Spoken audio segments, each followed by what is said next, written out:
ശബരിമലയിലെ ദിലീപിന്റെ VIP ദർശനത്തിൽ കടുത്ത വിമർശനവുമായി ഹൈക്കോടതി. മറ്റുള്ളവരുടെ ദർശനം തടസ്സപ്പെടുത്തിയിട്ടാണോ ഇത്തരം ആളുകളുടെ ദർശനമെന്നും കോടതി ചോദിച്ചു. ദിലീപിനെ കക്ഷി ചേർക്കുമെന്നും കോടതിയലക്ഷ്യ നടപടി സ്വീകരിക്കുമെന്നും ഹൈക്കോടതി വ്യക്തമാക്കി. സ്ത്രീകളെയും കുട്ടികളെയും ഉൾപ്പെടെ ക്യൂവിൽ നിർത്തി ദിലീപിനും സംഘത്തിനും VIP ദർശനം ഒരുക്കിയ സംഭവത്തിലാണ് ഹൈക്കോടതിയുടെ രൂക്ഷ വിമർശനമുണ്ടായത്. പോലീസ് അകമ്പടിയോടെ ഇവർ എങ്ങനെയാണ് ദർശനത്തിനെത്തുന്നത് എന്നും എത്ര പേരാണ് VIP ദർശനത്തിനായി നിരന്നു നിന്നത് എന്നും കോടതി ചോദിച്ചു. ഈ സമയത്ത് മറ്റുള്ളവരുടെ ദർശനം മുടങ്ങി. അവരെ തടഞ്ഞത് എന്തിനാണെന്നും ദർശനം ലഭിക്കാതെ മടങ്ങിയവർ ആരോട് പരാതി പറയുമെന്നും ഹൈക്കോടതി ചോദിച്ചു. ഹരിവരാസനം സമയത്ത് അവസാനം വരെ നിൽക്കുന്നത് ആർക്കുമുള്ള പ്രിവിലേജ് അല്ലെന്നും കോടതി വ്യക്തമാക്കി.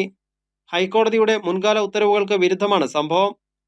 എല്ലാ ഭക്തർക്കും ദർശനത്തിന് സൗകര്യമൊരുക്കണം. പോലീസിന് ഒരു ചുമതലയും നിർവഹിക്കാനില്ലേ എന്നും കോടതി ചോദിച്ചു. ദിലീപിനെ ഹർജിയിൽ കക്ഷി ചേർക്കുമെന്നും കോടതിയലക്ഷ്യ നടപടികൾ സ്വീകരിക്കുമെന്നും ഹൈക്കോടതി വ്യക്തമാക്കി. ഇത്തരം സംഭവങ്ങൾ അടിയന്തരമായി റിപ്പോർട്ട് ചെയ്യണമെന്നും ദേവസ്വം ബോർഡ് തിങ്കളാഴ്ച വിശദമായ റിപ്പോർട്ട് നൽകണമെന്നും കോടതി ആവശ്യപ്പെട്ടിട്ടുണ്ട്. CCTV ദൃശ്യങ്ങൾ ഉൾപ്പെടെ സമർപ്പിക്കാനാണ് നിർദ്ദേശം. കോടതി ഇടപെടലിന് പിന്നാലെ തിരുവിതാംകൂർ ദേവസ്വം ബോർഡും ദിലീപിന്റെ VIP ദർശനത്തിൽ അന്വേഷണം തുടങ്ങി. ദിലീപിന് VIP പരിഗണന കിട്ടിയോ എന്ന് ദേവസ്വം വിജിലൻസ് SP യും അന്വേഷിക്കുന്നുണ്ട്.